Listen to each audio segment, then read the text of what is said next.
Okay then, Jose. What's your feelings on bad driving? Some drivers are ridiculous. There's no such thing as a perfect driver.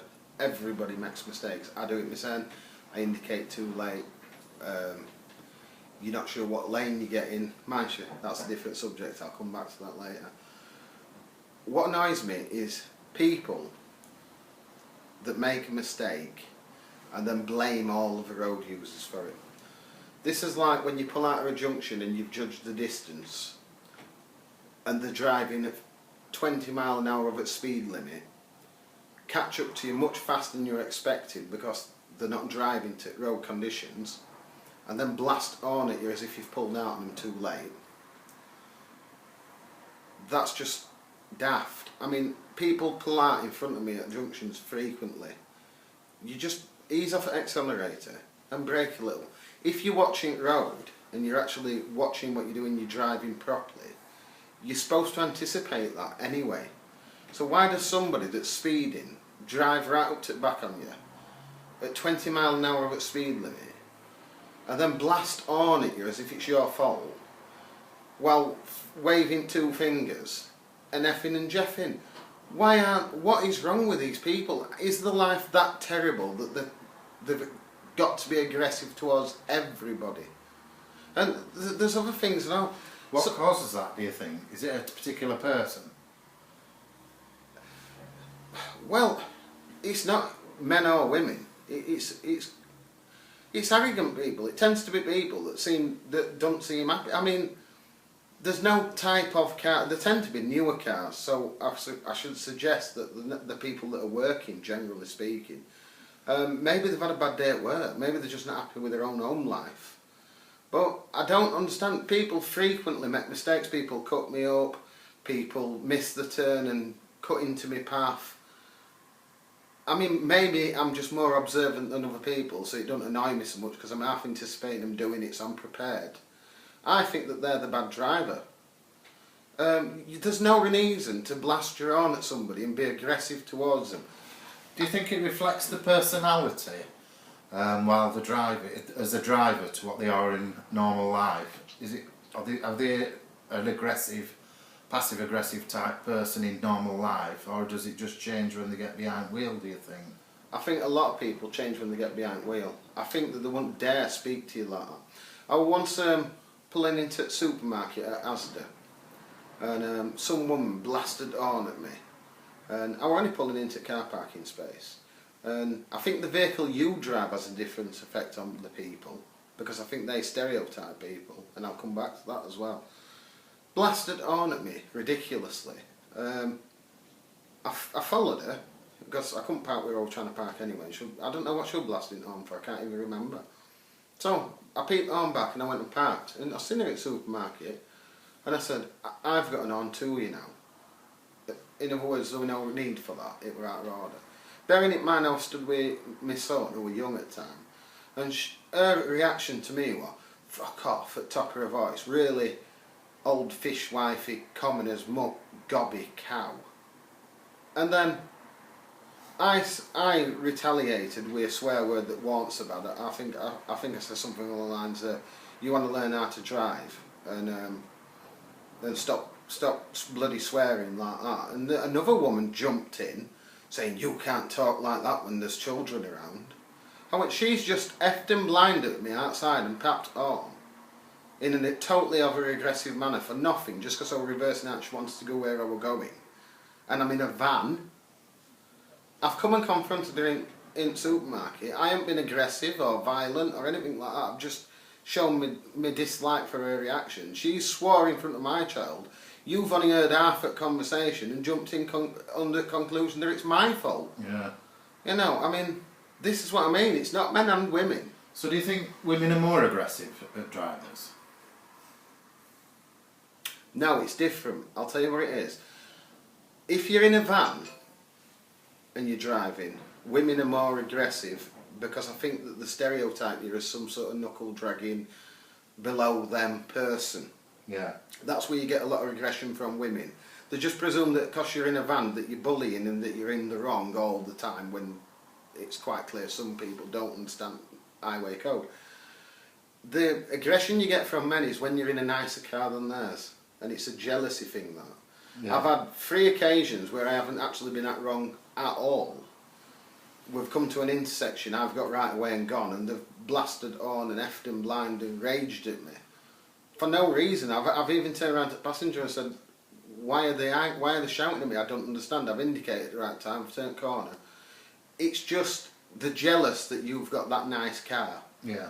and they aren't, and that seems to trigger men. Jealousy triggers men of their cars. Yeah. It's like if you're in a nicer car, you're somehow above them in society.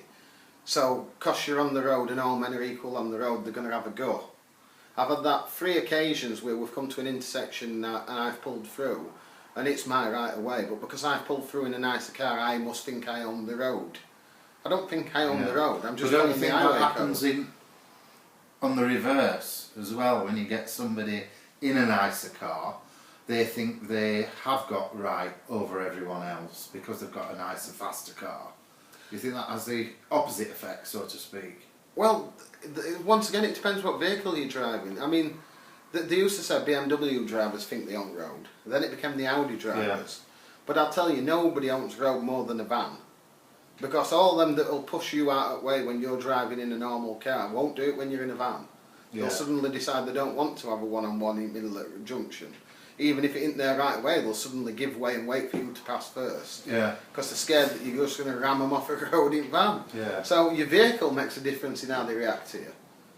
You know. Yeah. I mean, another thing that I noticed earlier on today, I'll come in past a junction and I see camera van, police camera van, and everybody hates them. And I was watching traffic coming towards me and thinking, should I forewarn them that there's a speed camera coming up? And I watched 5 cars pass me, and 4 out of 5 were women drivers. And I was sort of trying to get eye contact and just slow down a bit. There's a police, you know, because everybody knows what that means. Not one of them were looking at road. They were all looking in shop windows or of a park. Not one of them were watching, looking forward for me to give them signal. And I thought, well, if you get caught, Yeah. it's your own fault. And all this theory that people, that men and women, and that men speed, is a myth. Because I've spoke to instructors that do them courses and asked them about that, and it's a 50-50 split that get caught with speed cameras. It is. So that's a myth that it's men that speed and men that are aggressive. It's like using mobile phones. Who do you think uses a mobile phone more while they're driving? Men Men. or women? Definitely men. Do you think? I always see men with phone up, Yeah. all the time. See, my perspective of it is, it seems to be women that tend to use I see a men mobile more. phone. Maybe it's time that Actually you drive. texting rather I than, see women texting, I don't see Yeah. men texting. Yeah. I see men talking on phone. Yeah. Men take phone calls and they sort of hide it like that and lean as if they're leaning, and you can see they're on phone. Yeah. Women I see texting, but Yeah. it's a lot easier to talk with one hand. I mean, it's only like drinking a can of pop while you're driving. You know, it's not. If somebody's coming, you're just going to drop phone and steer. Yeah. No, I think most men would anyway. Yeah. I don't think they're going to be bothered about damaging a phone in the event of an accident. Yeah. Texting at wheel is outright dangerous. Yeah. Because you got to There's, keep your there's eyes. no way that you can watch that road, anticipate an accident coming, and sit there texting like that. Yeah. It's just ridiculous. I wouldn't even attempt it. Yeah. I mean, I never use phone when I'm driving. So we've gone down a bit of a women versus men and driving on the road then. Who do you think are the better drivers? Men. Men are better drivers. Men are better drivers, but it's different driving styles. They have different faults. Right. The fault that men have is they're too impatient. It's not aggressive, it's just that they'll take that chance to get that one car in front. Women are less observant. They struggle a lot more at junctions, they seem to be more hesitant. I think they have problems judging speed and distance, but that's been sort of proven in social development, because when boys are young they learn how to wee standing up and they learn to judge distance and speed.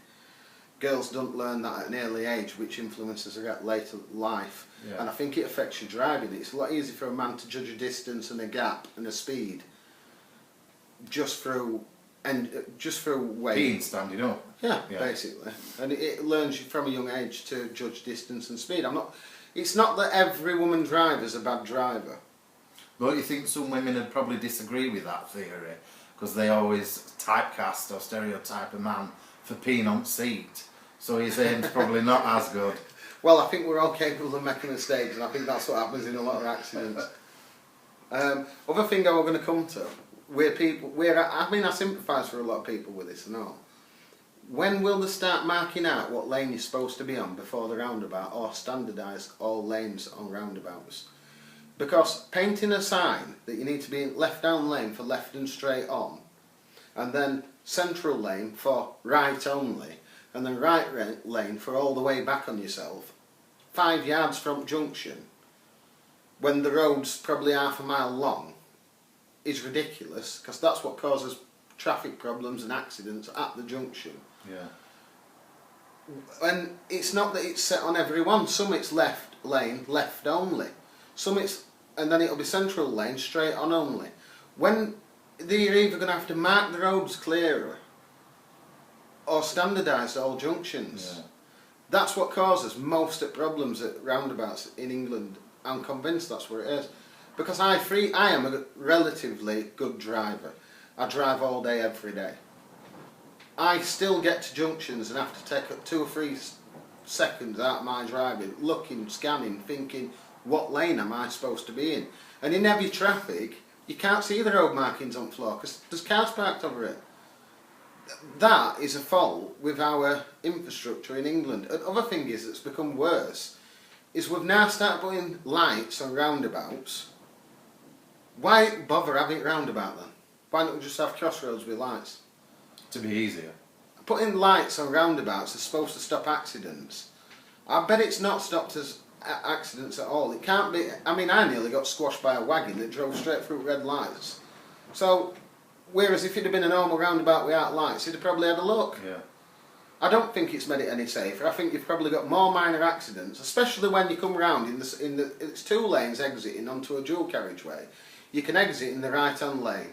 You know that there's a left-hand junction just after you exit, which most cars will be turning left. So you try to take the central lane to turn off into the right-hand lane. You come round, the lights stop, and you're stuck behind the car, and then you're in that awkward position where, do you try to sneak across and go round the car that's parked? Do you sit and wait? This is because you've put a light in the middle of a roundabout that should be free-flowing. Yeah, it is. It is stupid. Well, I mean, I think the idea about lights on roundabouts were to sort out peak traffic and to help the flow of peak traffic. But So turn them on and off at peak times. Exactly. I think the problems is when they're on at night and people are stuck in the middle of the roundabout and there's nothing coming the other way, purely because of light sequence. I think what your problem is the way that we test people. What you should do is, on your driver's test, you should be starting in one city centre and you should have to drive across to the next city centre in under a time limit. This isn't to encourage your speeding. This is to make sure that you're capable of making a decision when you can and can't go at junctions without being hesitant and clogging all the rest of the traffic up. Yeah. Too many people pass their test, get to first junction, brick it, forget everything, and it takes them a decade to get out, and then somebody overtakes and you get an accident.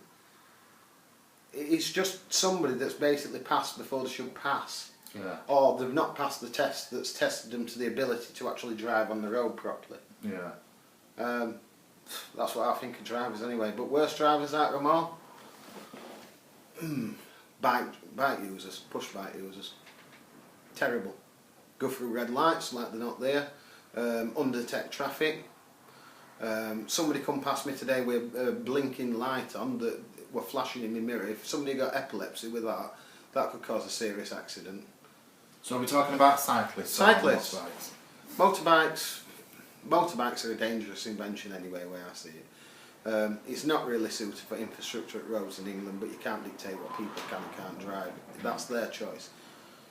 But at least they pay some road tax, and at least they've passed some sort of licence. Push bikes users are just bad drivers. I mean, they have no test. There ain't even a bike proficiency test anymore. No, yeah. Well, there's only one thing that's worse than push bike users, and that's granny mobile. Yeah. I've seen them driving down dual carriageway the wrong way 6 or 7 times. Yeah. Tungling along. If ever a wagon come and hit them, they'd be dead. And then it'd be wagon driver's fault. Whereas when did they pass a test? Yeah. You know. Anyway, that's my theory on drivers. Thank you very much.